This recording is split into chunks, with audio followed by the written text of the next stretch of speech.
ध्यान से सुनना, इससे आज आपको पता लग जाएगा अमेरिका का असली चेहरा आखिर है क्या। आपको पता है मिडिल ईस्ट एरिया में अमेरिका का सबसे बड़ा दोस्त है इजराइल, और साथ में एक और दोस्त है, वो है कतर। क्यों? क्योंकि अमेरिका का सबसे बड़ा एयरबेस इस रीजन में कतर देश के अंदर ही है, इसलिए कतर की सिक्योरिटी की जिम्मेदारी भी अमेरिका की है। लेकिन होता क्या है, 9 सितंबर को इजराइल जो अमेरिका का दोस्त है वो हमला कर देता है कतर की राजधानी दोहा पर, जो कतर खुद अमेरिका का दोस्त है। अब ये हमला हुआ क्यों, और जब कतर ने इजराइल के इस हमले का विरोध किया तो ट्रंप ने क्या बोला, जल्दी से जानते हैं इस वीडियो में। आप सबको पता है इजराइल और गाजा की वॉर चल रही है और ये रुकने का नाम नहीं ले रही है। इजराइल ने गाजा के अंदर जितने भी हमास के ठिकाने हैं ना, सबको तबाह कर दिया।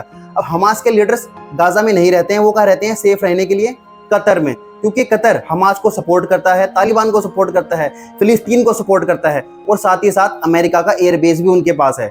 अब अमेरिका उन्हें कुछ कह नहीं सकता, क्योंकि अमेरिका का एयरबेस उन्होंने अलाउ कर रखा है अपने देश में। इसलिए इजराइल भी कतर में बैठे हमास के लीडर्स पर अटैक नहीं कर पाता, क्योंकि कतर अमेरिका का एक अलाई है, एक सहयोगी है। लेकिन कुछ दिनों पहले अमेरिका के राष्ट्रपति ट्रंप ने एक स्टेटमेंट दी, जिसमें उन्होंने बोला कि हमास को ये आखिरी वार्निंग है, जितने तुमने बंधक इजराइल के रखे हुए हैं ना, वो उनको लौटा दो।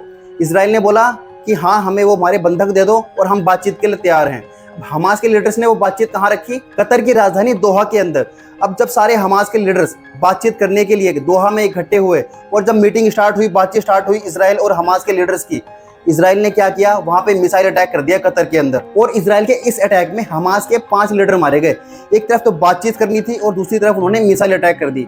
ये एक सीधा मैसेज था इजराइल का हमास को कि आप कहीं पे भी बैठे हो, चाहे वो कतर में हो चाहे कहीं पे हो, आपके लिए कोई सेफ जगह नहीं है। और कतर को भी इजराइल ने इस अटैक से मैसेज दिया कि आप हमास को सपोर्ट ना करें, फिलिस्तीन को सपोर्ट ना करें। और इस अटैक के बाद इजराइल ने बोला कि हमने अमेरिका को पहले ही बता दिया था कि हम ये अटैक करने वाले हैं, लेकिन इसमें अमेरिका का कोई डिसीजन नहीं था, सारा डिसीजन हमारा था। और फिर बाद में स्टेटमेंट आई ट्रंप की तरफ से, अमेरिका की तरफ से, कि हाँ, इजराइल ने हमें पहले ही बता दिया था कि अटैक होने वाला है, लेकिन इसमें मेरा कोई डिसीजन नहीं है, और ये सारा का सारा डिसीजन इजराइल के पीएम का है। और साथ ही साथ ट्रंप ने कतर को आश्वासन दिया कि ऐसा अटैक तुम्हारे धरती पर दोबारा मैं होने नहीं दूंगा, दोबारा नहीं होगा। अब आप बताओ, इजराइल बिना अमेरिका के सपोर्ट के, बिना उसकी परमिशन के ये अटैक कर सकता है?